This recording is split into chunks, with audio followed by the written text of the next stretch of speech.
يا أيها الذين آمنوا اتقوا الله.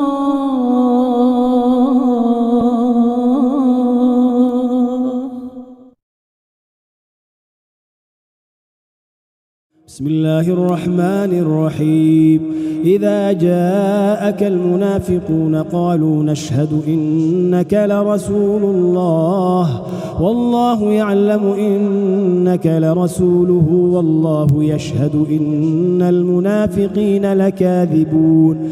اتخذوا أيمانهم جنة فصدوا عن سبيل الله إنهم ساء ما كانوا يعملون. ذلك بأنهم آمنوا ثم كفروا فطبع على قلوبهم فهم لا يفقهون.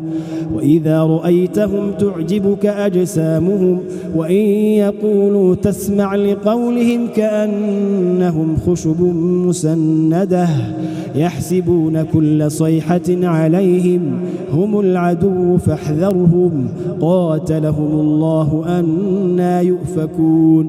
وإذا قيل لهم تعالوا يستغفر لكم رسول الله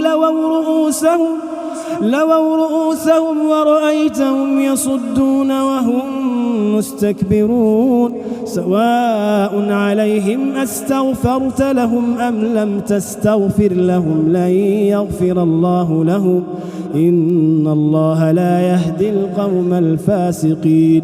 هم الذين يقولون لا تنفقوا على من عند رسول الله حتى ينفضوا ولله خزائن السماوات والأرض ولكن المنافقين لا يفقهون.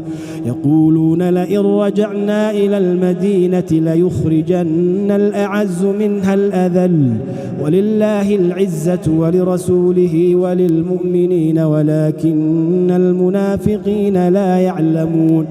يا أيها الذين آمنوا لا تلهكم أموالكم ولا أولادكم عن ذكر الله ومن يفعل ذلك فأولئك هم الخاسرون.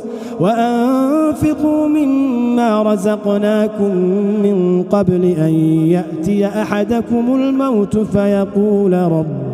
فيقول رب لولا أخرتني إلى أجل قريب فأصدق وأكن من الصالحين ولن يؤخر الله نفسا إذا جاء أجلها والله خبير بما تعملون.